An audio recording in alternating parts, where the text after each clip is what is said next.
नमस्कार दोस्तों, ये video editorial compilation for mains का पार्ट है। आप प्लेलिस्ट में जाके एडिटोरियल की वीडियोस पेपर वाइज और टॉपिक वाइज देख सकते हो।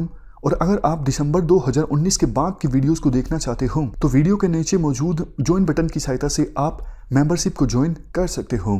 चलिए डिस्कशन स्टार्ट करते हैं। आप जीएस पेपर 2 के इस टॉपिक से आर्टिकल को रिलेट कर सकते हो।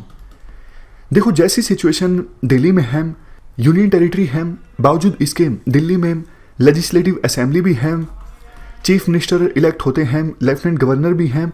उसी प्रकार की सिचुएशन पुडुचेरी में भी है। पुडुचेरी एक यूनियन टेरिटरी है, लेकिन वहाँ पर भी लेजिस्लेटिव असेंबली है, चीफ मिनिस्टर इलेक्ट होते हैं और प्रेसिडेंट के द्वारा लेफ्टिनेंट गवर्नर को अपॉइंट किया जाता है। तो जैसे दिल्ली में चुनी हुई सरकार के बीच और लेफ्टिनेंट गवर्नर के बीच काफ़ी मुद्दों पर डिफरेंसेस पैदा हो जाते थे, टकराव देखने को मिलता था, उसी प्रकार से पुडुचेरी में भी अभी जो लेफ्टिनेंट गवर्नर हैं किरण बेदी, इनके बीच में और इलेक्टेड गवर्नमेंट के बीच बहुत सारे इश्यूज पर टकराव देखने को मिलता है।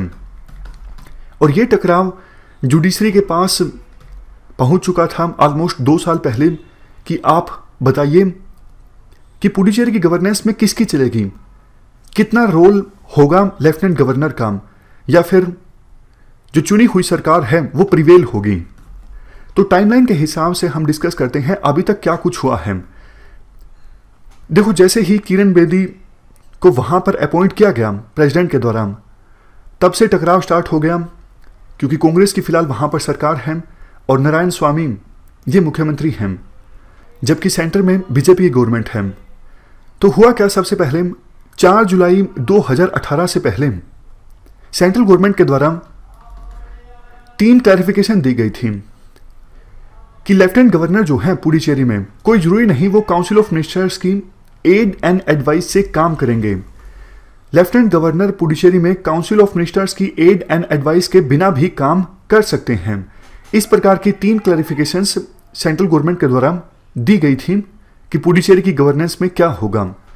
तो सेंट्रल गवर्नमेंट की इन क्लैरिफिकेशंस के अगेंस्ट पुडुचेरी के एक विधायक ने मद्रास हाईकोर्ट में पिटीशन फाइल की कि लेफ्टिनेंट गवर्नर जो हैं वो इलेक्टेड गवर्नमेंट के कामकाज में इंटरफेयर कर रहे हैं।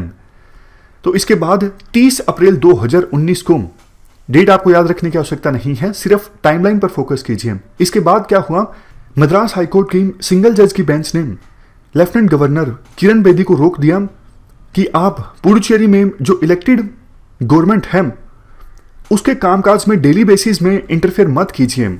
मतलब डेली रूटीन के जो काम हैं उन कामों में आप इंटरफेयर मत कीजिए। यह फैसला किसका था? मद्रास हाईकोर्ट की सिंगल जज की बेंच का। तो इस फैसले के अगेंस्ट किरण बेदी जो लेफ्टिनेंट गवर्नर है पुडुचेरी की और यूनियन गवर्नमेंट, ये दोनों सुप्रीम कोर्ट में गए। सुप्रीम कोर्ट में जाके बोला कि देखो, मद्रास हाईकोर्ट की सिंगल जज की बेंच ने जो फैसला दिया है वो गलत है। तो सुप्रीम कोर्ट ने किरण बेदी और यूनियन गवर्नमेंट को बोला कि भैया आप मद्रास हाईकोर्ट की 2 जज की डिवीजन बेंच के पास जाइए। मतलब पहला जो मद्रास हाईकोर्ट का फैसला था ना, वो सिंगल जज की बेंच का था। तो आप जाइए 2 जज की बेंच के पास, बाद में हमारे पास आइएगा। तो उसी प्रकार से उसके बाद किरण बेदी और यूनियन गवर्नमेंट ने पिटीशन फाइल की मद्रास हाईकोर्ट की डिवीजन बेंच के पास, 2 जज की बेंच के पास। तो उस 2 जज की बेंच ने 11 मार्च को अपना वर्डिक्ट दिया है।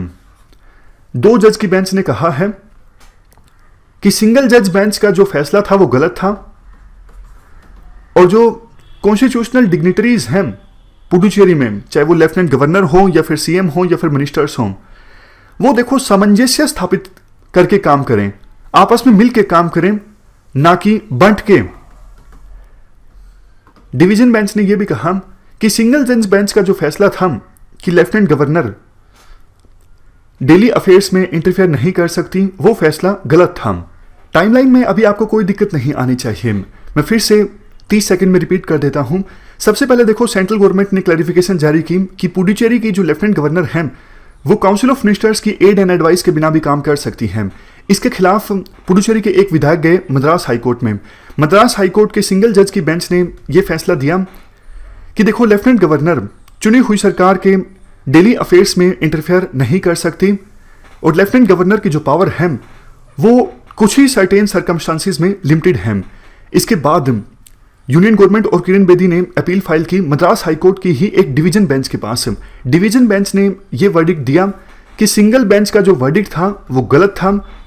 जो कॉन्स्टिट्यूशनल डिग्निटरीज हैं उनको देखो यूनिसन में काम करना पड़ेगा, मतलब सामंजस्य स्थापित करके आपस में काम करना पड़ेगा। और अगर council of ministers and lieutenant governor के बीच डिफरेंसेस आते हैं तो मामला प्रेसिडेंट के पास भेजा जा सकता है। तो ये अब तक की टाइमलाइन है। अब कुछ अलग एस्पेक्ट्स डिस्कस करते हैं। देखो, मद्रास हाईकोर्ट की डिवीजन बेंच का ये जो फैसला आया है ना, इन्होंने अपने फैसले में कहा कि सिंगल जज बेंच के वर्डिक्ट को हम इसलिए स्ट्राइक डाउन कर रहे हैं क्योंकि सिंगल जज बेंच ने अपने फैसले में यह माना है कि दिल्ली की सिचुएशन और पुडुचेरी की सिचुएशन एकदम सेम है। बट देखो, एक लेवल के बाद पैरेलल्स ड्रा नहीं कर सकते दोनों की सिचुएशन में, मतलब हम पूरी तरह से दिल्ली और पुडुचेरी की सिचुएशन को सेम नहीं मान सकते। दूसरा देखो, चाहे वो सिंगल जज बेंच का फैसला हो या फिर डिवीजन जज बेंच का फैसला हो, दोनों ने अपने फैसले का आधार बनाया है सुप्रीम कोर्ट के वर्डिक्ट को। ऑलमोस्ट 2 साल पहले सुप्रीम कोर्ट का एक वर्डिक्ट आया था दिल्ली के इश्यू पर, और इसी वर्डिक्ट को आधार बनाकर अपना फाइनल वर्डिक्ट दिया गया है सिंगल जज बेंच के द्वारा भी और डबल जज बेंच के द्वारा भी। आर्टिकल में देखो एक बात ये बोली जाती है, ये बात सही है कि दिल्ली की जो सिचुएशन है वो यूनिक है। हमारे संविधान में दिल्ली के लिए अलग से आर्टिकल भी है। बट देखो, जैसा कन्फ्लिक्ट दिल्ली में देखने को मिला था लेफ्टिनेंट गवर्नर के बीच और काउंसिल ऑफ मिनिस्टर्स के बीच, सेम उसी प्रकार का कन्फ्लिक्ट पुडुचेरी में देखने को मिला। जिस प्रकार से सुप्रीम कोर्ट ने अपने वर्डिक्ट में कहा दिल्ली के ऊपर कि कॉन्स्टिट्यूशनल जो फंक्शनरीज हैं उनको डेली बेसिस पे क्लासेस को अवॉइड करना चाहिए, तो उसी प्रकार से पुडुचेरी में भी काउंसिल ऑफ मिनिस्टर्स के बीच एंड लेफ्टिनेंट गवर्नर के बीच डेली बेसिस पे क्लासेस होते थे, तो उनको अवॉइड करने की बात पुडुचेरी में भी लागू होती है। तो इस सेंस में अगर देखें तो सिंगल जज बेंच का जो फैसला था कि लेफ्टिनेंट गवर्नर काम करेंगी काउंसिल ऑफ मिनिस्टर्स की एड एंड एडवाइस से, और वो हर एक मामले को प्रेसिडेंट के पास नहीं भेज सकती, यह फैसला सिंगल जज बेंच का गलत नहीं था। लास्ट में कंक्लूजन में एक बात ये बोली जाती है, देखो मेन जो इशू है कि चलेगी किसकी, चाहे वो दिल्ली हो या फिर पुडुचेरी हो, दोनों सिचुएशंस में चलेगी किसकी, क्या चुनी हुई सरकार की चलेगी या फिर अपॉइंटेड लेफ्टिनेंट गवर्नर की चलेगी। ये जो इशू है ये अभी तक पूरी तरह से सोल्व नहीं हुआ है, क्योंकि डबल जज बेंच ने अपने वर्डिक्ट में कहा कि हमारा फोकस देखो इस बात पर नहीं है कि रेजिडुअल जो पावर्स हैं, बची हुई जो पावर्स हैं वो किसके पास हैं, वो काउंसिल ऑफ मिनिस्टर्स के पास हैं या फिर लेफ्टिनेंट गवर्नर के पास हैं। हमारा फोकस इस बात पर है कि एग्जिस्टिंग जो लीगल फ्रेमवर्क है उस फ्रेमवर्क में पावर्स को किस प्रकार से डिफाइन किया गया है। समझ गए? तो कुल मिला के वही बात फिर से कि मेन इशू अभी भी अनरिजोल्व है कि ज्यादा पावर किसके पास होंगी, कौन प्रिवेल होगा, चुनी हुई सरकार या फिर लेफ्टिनेंट गवर्नर। तो ये पूरा आर्टिकल हमने डिस्कस किया।